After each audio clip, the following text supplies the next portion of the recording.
Yep, I painted our couch, and to be honest with you, I think this is my favorite DIY of all time because it actually turned out looking kind of like leather. I have been obsessed with those mid-century modern couches that are a little bit lifted off the ground and have leather like this. Unfortunately, they're like $2,000 to $3,000, which is way on my budget, and my budget for a couch was pretty lame. It was like $100.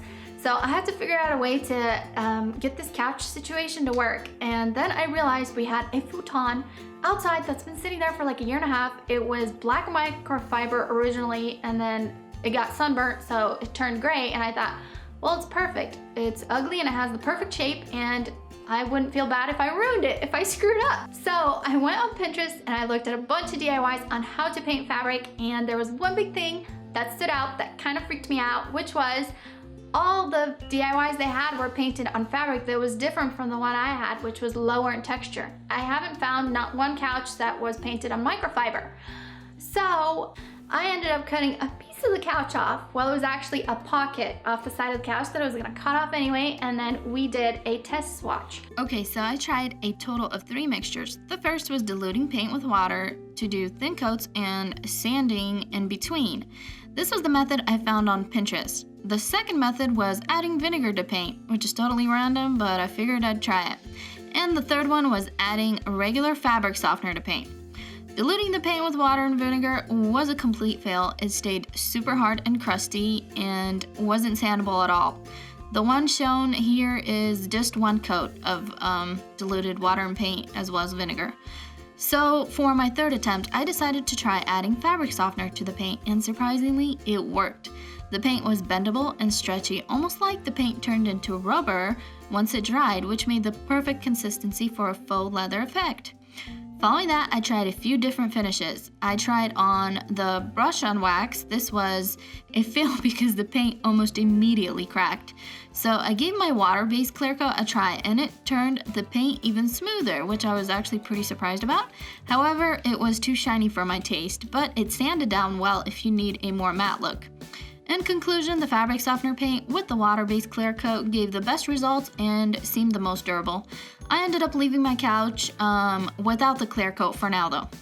I sewed the sides of my couch down. Yes, that's how dark the couch originally was before it got sunburned. Following that, I started mixing my paint. So getting the paint mixture is a bit tricky because it rubberizes almost immediately if you add too much fabric softener. Don't do this in heat. Whatever you do, it will rubberize right away if your paint is hot or your fabric softener is hot or you're outside in 100-degree weather, because I've tried that and failed.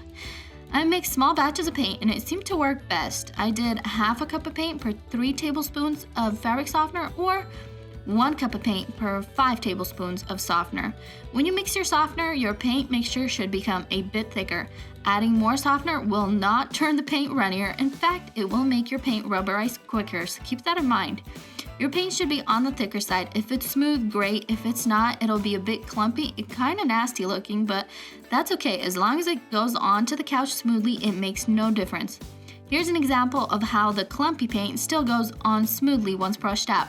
I was pretty concerned about the clumpy paint at first, but trust me, the texture of the paint made no difference in how soft my faux leather felt in the end. In fact, 80% of my couch was painted with the clumpy paint. You'll know you've added too much softener if your paint doesn't go on smooth and instead rolls up into little rubber balls. I did a total of 3 coats of paint and let it dry in between. Before moving on to applying your leather effect, you'll need a solid base coat application. This took me about 2 days to complete. Since this was a futon, I had it folded down for most of the job, which made it super easy to get into all the tight spots. I made sure to get a nice and thick coat on all the seams as well. Don't worry about using an expensive brush. As long as it doesn't leave behind bristles, you should be fine, and it's okay if you have a little bit of brush strokes. Here's what the couch looked like after the first coat. A harder bristle brush will give you a thinner coat of paint versus a softer brush. As you can see, I switched to a harder bristle brush at some point. If you're worried that having too many layers of paint will turn the fabric hard, it actually won't. All you're doing is creating a thicker layer of faux leather. My couch had 3 thick coats of paint plus the leather finish. Once your couch is completely dry, you're ready to apply your leather effect. For this, you'll need a sponge and a darker color paint than your base color. I went with a chocolatey burgundy color that turned out to have way too much red tones, so I ended up adding some acrylic green paint I had to tone it down a bit. You'll need about half a cup of paint mixed with softener for your effect. Make sure your sponge is moist. Add a dab of paint onto one side of your sponge and apply it onto the couch, focusing on adding more around the edges and seams. Then blend it out a bit. If your sponge isn't wet enough, use a spray bottle and spray some water onto it. If you've added too much water, just keep rubbing the paint around until it looks even. I only did one coat of this effect and spot touched up around the seams and edges. Once your leather effect is dry and you're going over touching it up in spots, keep in mind it's okay if your darker paint lifts a bit in places while you're rubbing more color onto it with your sponge. Don't do it too much, but this will give your leather effect more depth if done sparingly. Since we wanted a more mid-century modern look, my hubby actually made me some metal legs. He used some square tubing that he welded onto flat bars. Our legs measured at 6 inches in height. Then he sanded down the plastic cup holders and we spray painted them and the legs gray. He attached the legs onto the couch, and that's when I realized I did not like the gray and spray painted them black. Okay, so here's how the couch looks and feels like once done. The paint is super smooth and moves so well with the fabric. I am so impressed with the results. Also, it sounds kind of like leather. Oh, and I almost forgot. Make sure and pick a fabric softener smell that you like, because this couch will act as an air freshener as well. My whole house smells like fresh laundry. Okay then, that's it.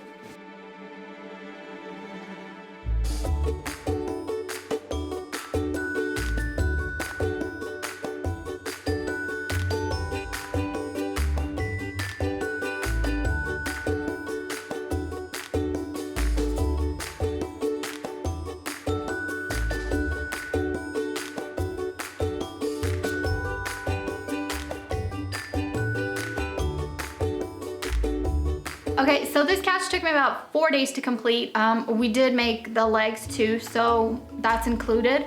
As far as trying to get it done as quick as possible, all the DIYs I've seen on Pinterest actually pre-soak the couch, like spray it down with water, and then they paint the paint on, and that's something I actually avoided on purpose because I tried both ways and I didn't see a huge difference in the paint applying easier.